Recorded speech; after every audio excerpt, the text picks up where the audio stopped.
My brother, 29, and sister-in-law, 29, asked Wednesday if they could come for a visit at that weekend. They 6 hours away. We said sure, love to see you. Friday afternoon, I, 34, had an ultrasound for my 8-week pregnancy. The ultrasound showed a likely miscarriage. My husband, 35, and I were upset, but as my bro and sister-in-law were already driving, we didn't cancel the visit. We hadn't told them about the pregnancy, nor had we told our 3 kids. When bro and sister-in-law arrived, they were excited to tell us sister-in-law is pregnant and due 2 weeks before I would have been due. I tried to sound excited and happy for them, but I wasn't as excited as I normally would have been. Then it turned into a nightmare. She didn't like supper, so we ordered in food for her. She needed the bed moved from one wall to another. Fine. She insisted on 5 pillows to sleep. I found a couple and she was upset I couldn't give her more and asked if she could go into the kids' rooms and take theirs. I said no. Next morning, she freaked out at 7 a.m. that the kids were eating cereal too loud. She spent the morning curled up on the couch complaining about morning sickness. I sympathized and said it's awful, but it will go away. She screamed, "No, you've never experienced this, they gave me the same pills they give chemo patients, so shut up." I got quiet. My husband was making brunch and she freaked out that he was going to cook bacon because the smell makes me vomit. We didn't make bacon. She also didn't want us to make eggs or let the kids have syrup on their pancakes. I refused, so she stormed off into her room until mid-afternoon. Mid-afternoon she decides to go shopping and said they'd be back for dinner. We said dinner would be at 5:30. At 5:45 they hadn't show up and weren't replying to texts, so we ate. They showed up at 6 and she freaked out that we hadn't waited, so we ordered pizza. She spent the next 2 hours complaining about how brutal pregnancy is and how it screws so much and how she's never going through it again. I lost it and told her that I was in the middle of a miscarriage and I'd love to have her problems because it means my baby would be okay. Everything got quiet and she looked at me and said, "I can't believe you'd use the miscarriage word around me. That's bad luck, and if I lose the baby it's your fault," and went to her room and slammed the door. About 15 minutes later she said, "I'm glad you lost your baby. You already have 3, and if you had 1 right now, you'd just be trying to upstage me. I'm glad your baby is dead." I burst into tears and my husband told her to get out. He said, "I've watched you complain, whine all weekend.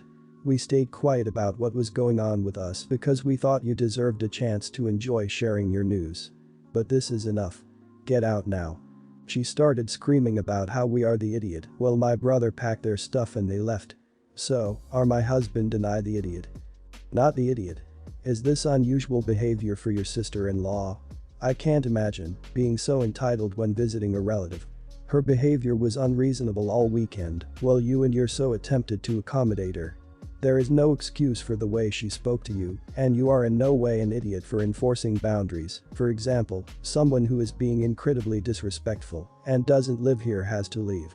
I am so sorry for your suffering with the loss of your pregnancy and baby. Not the idiot. What the hell? The fact that you feel the need to ask this here says so much about the way your sister-in-law treated you. Obviously, sister-in-law didn't know you were suffering from your miscarriage until you told her, but that in no way excuses her behavior. If she knew you were pregnant, that just makes the whole story worse, because who the hell treats a pregnant woman that way? And the way sister-in-law reacted when you told her about your miscarriage just seals the whole thing. You sound like you acted like a freaking saint through the whole ordeal, and sister-in-law overstayed her welcome the second she started making demands. Not the idiot. At all. And is there any chance she's not actually pregnant? Her comment that it would be your fault if she lost a baby was a red flag for me, like she's looking for a possible out down the road. That, plus you mentioning divorce was right around the corner and she would be losing her meal ticket. I'm currently pregnant with my 5th, and while I definitely have easy pregnancies, I could never, ever understand treating other people this way, no matter what your symptoms may be. I will try to keep this short. My girlfriend recently asked to move in with me since her lease was running out and the landlord did not want to renew it, and given she makes a little above minimum wage in my country, finding a rental place is semi-impossible for her. If you make minimum wage or on welfare, government rental housing is available. If not, and you are between minimum wage and middle wage, you are screwed, so it was moved back to her parents or move in with me. Well, I was reluctant given we have only been together for a year, I love her, and let her move in. I inherited money from my uncle which I used to buy my own house. It has been going really well until yesterday when she asked me if her best friend could move in for a while. Now this best friend of hers is a mess, to put it bluntly. She can hardly keep a job, drinks enough to pass out at least once a week, smokes inside, got kicked out of her place for not paying rent, etc. So obviously my answer was no. She retorted by saying it would just be for a few weeks, to which I said, even if it was for a day it would be a no. She got mad saying I did not care about her friend, and I shrugged and agreed saying I indeed do not care about her friend, that's her friend, not my friend. Well, this turned into a huge fight where she tried to have me sleep on the couch. I told her I was not sleeping on the couch in my own home, and if she wanted to sleep somewhere else, she is welcome to. Today I went to work and she had the day off. Our argument was unresolved, but she was still asleep, so I did not feel like waking her up and arguing. When I got home 9 hours later, I see a load of suitcases in the hallway. Confused, I walk into the living room and I met with her best friend and her best friend's boyfriend. Her best friend immediately comes over to thank me for letting her move in, and so does the boyfriend. I take a moment, glared at them, and tell them to grab their crap and get out. After some whining they comply. My girlfriend calls me a horrible person and that they have nowhere to go, and I tell her to join them, and after a lot of arguing she grabs her stuff and gets out too. I have since gotten multiple messages from mutual friends calling me horrible for making my girlfriend and her friend homeless, so I am doubting my decision. I have plenty of room after all. Judge me. Also, yes, I dumped her, before anyone asks. I am just wondering whether I overreacted and such. Not the idiot. You told her no and she went behind your back and lied. Also, she had a choice between the house you own by yourself and the rules that you set for your own house or moving back with her parents.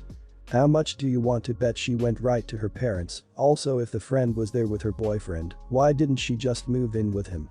It's your house, not hers. She had no right to tell her friend yes. If she can't respect your boundaries, do you want to stay with her?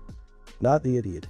She literally took over your apartment and acted like it was her own, secretly trying to move her friend in when you clearly told her no. And on top of that, tried to move a whole nother person in. I agree with other posts. She was acting extremely entitled, so much so that she became a choosing beggar. Whoever is telling you that you're the idiot, tell them if they feel so strongly about this, they could help out these poor individuals and give them a place to stay. People love to judge you, but when put in the same situation, they would be hypocrites. Everyone's the idiot here. I get that it's your house, you haven't been living together for long, but you could have discussed it with her more than I don't care about your friends. Like, sorry, I need my space, I don't want roommates, literally anything other than I don't care about things that are important to you. In that regard, I don't blame her for leaving you. She's the idiot for trying to move people and knowing you had a hard stance against it. Realistically, how long was the dictatorship supposed to last? If you're allowing her to make your home her home, she should have some say in what's going on there. My stepsister, 18, was asked to give a talk at an autism conference kinda thing, and I talked to one of the organizers and let her know that I was uncomfortable with this decision, as my stepsister was planning to just advertise her book in her talk, which is essentially about the hardship of growing up as the sister of an autistic child, which I find inappropriate and insulting. As a result, my stepsister was asked to step down. Now my family is livid at me. I am all for advocating the struggles of the left-out siblings, and their voices need to be heard. But my stepsister is flat out lying about her experience, which doesn't sit well with me. I was diagnosed as on the spectrum in my childhood, but found the diagnosis to be virtually irrelevant later in life. I rarely let people know about it, and nobody has ever suspected I could be autistic. My parents divorced about 5 years ago, and my father remarried quickly after. So when I met my stepsister for the first time, she was 13 and I was 20. We are not close at all, and I am not close to my father. We never lived together. We only saw each other a handful of times in the previous years, only for a few hours at a time. I tried to bond with her initially, but she wouldn't shut up about how crazy I was and how strange it was for her to know somebody with autism. She compared being autistic to being a bad guy and all that fun. My father is an idiot, so she undoubtedly got that from him. I didn't blame her, but stayed distant after I realized that her weird fascination with my craziness didn't lessen as she grew older. She kept telling me that she wanted to become a therapist to help people like me live a good life. Last month, my father let me know that she was publishing her first book on autism. He was incredibly proud of her accomplishment and told me how she wanted to give a talk about it at a conference to reach the right audience and give expert advice based on first-hand experience. I thought it was a joke at first. When I found out it wasn't, I was horrified and finally decided to talk to the organizers of the conference. After all, attempts at talking to stepsister failed. I tried to be nice about it. I didn't want to come out and be like, hey, she's a fraud and full of crap, so I worked it carefully, something along the lines of I'm uncomfortable about my stepsister using me as a reference in her book, as I don't agree with some of her points and fear that the audience would take offense. The decision to ask my stepsister to not speak was not made by me. To be clear. The book is all about her, whining about how hard life is when you have a mentally ill sister and how hard it is to cope. It's complete fiction, save for the fact that she's clearly referencing me as the sister throughout. My family is now mad at me, even my mother, who hates my father and his new family, says it was wrong of me to talk to the organizers. Am I the idiot? You're not the idiot. Was it maybe not entirely right to ruin a chance she's had lined up and worked for? Yeah, probably not. Getting published isn't as prestigious as it used to be, but it can still be difficult. But to claim fictitious things as truth to sell books or put up a poor me facade seems deserving of being called on her crap and letting whatever happens, happen. If she was truly wanted by the conference, they could have called her and got her side of the story. Not the idiot. You didn't trash talk her to these people or act petty. You even tried to talk to your stepsister first, multiple times it sounds like. Frankly, if the book contains inaccurate things like referring to autism as mental illness rather than a neurological condition, it's probably better that she doesn't speak. It's unfair to you, but could also end up harming or misinforming someone else about autistic people. Sounds like you were perfectly reasonable. Not the idiot. Holy banana crackers, another one with the selfless. I had so much hardship due to siblings' condition, aren't I a wonderful persona? Is it something in the water? You're not somebody's leg up to recognition, you are a person with thoughts and feelings, and they deserve to be heard. Stepsis sounds like an absolute wannabe, try hard who thinks knowing somebody with a disability makes her all rolled into one because she struggled growing up with them. So I have a cousin, we're both 18, and let's call her Kyra. Kyra has always been deathly afraid of anything that walks on four legs. I mean, a kitten could walk past her, and she will start crying and backing up and begging for someone to put the kitten in another room. Hopefully, that shows how extreme her fear is. So sometimes Kyra and my aunts and uncles will come to visit, they live in another state, to visit for important events like birthday parties or whatever. In the past, they have stayed over our place instead of getting a hotel to save money, and that has always worked out for us. My other aunts and uncles that live nearby have decided to get pets, so Kyra and her parents couldn't stay over there, even if they wanted to. A few months ago, I decided to get a dog, and I love him so much. Now, when Kyra visited, we had to either keep the dog in my bedroom or keep him in his cage, so Kyra wouldn't freak out and refuse to enter our home. They still got a hotel room at night, so they would have somewhere to sleep, but they like to hang out at our place during the daytime, so they could chat with family and just be around us. This hasn't really been a problem for us until they decided to hang out at our place for hours on end, even if that includes taking a nap on the couch before we go out for dinner or just coming over because they are bored and want to play cards or something. When they stay over for hours, my dog doesn't really like it because he has to stay away from everyone in a locked room and continuously paws at the door and whines because he is so bored. I do go in the room from time to hang out with him, but he clearly wants to be able to roam and hang out with us instead of being locked in a room. I told my mom about the situation and she saw where I was coming from, so she told Kyra's mom that they can't stay over our place for as long as they usually do because it's making our dog upset. Kyra's mom got really offended and accused us of putting the dog over their own family, and they went to their hotel really upset. I've heard through the grapevine that Kyra's mom has been telling some other family members about what happened, and our family is really split with their opinions. It's not like we told them they couldn't ever come over, we just said that they couldn't stay here for the majority of the day because it's unfair to the dog. Was I, or we, the idiot here? Not the idiot. It's been accepted for years that the other relatives' homes were off limits due to pets. Now you have a pet, so your house is off limits now too. Listen, I'm a dog person, but I'm not an idiot. If I have guests over for a few hours who aren't comfortable with my big dogs, I'll crate them or leash or tether them to me. It's not a big deal for 2 or 4 hours. But I'll be damned if I'm going to crate my dogs to accommodate other people for a whole day multiple days in a row if it's not some kind of emergency. They have a hotel room. They can go nap there. Not the idiot. I don't think you and your mom are the idiot here. You have clearly taken measures to make your cousin as comfortable as possible at your house for several occasions and seem to be willing to do that in the future as well. Your dog lives there too, full-time, and also has a right to have its needs fulfilled through you. Honestly, I think your cousin Kyra needs to talk to a therapist and work on her fear. It's very unlikely she is going to be able to live her whole life without crossing paths with a few animals. Not the idiot. It would have been no idiots here, but that's so petty. You all didn't ban them from your home. You set limits on how long you would lock up the dog. There's no reason to congregate at your house for hours when there are reasonable alternatives, their hotel room, restaurants, coffee shops, etc. They also needed to address Kyra's phobia years ago. She can't even stand the sight of a kitten. How does she live? There are four-legged creatures everywhere.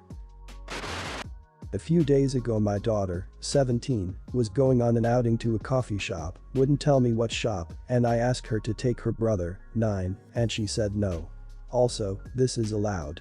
And started complaining about how a 9-year ain't going to fit in a crowd of 17 to 18 years. I told her to just watch him, and she said that I can do that just fine. My 9-year is very active, never sleeps, and he's a little annoying.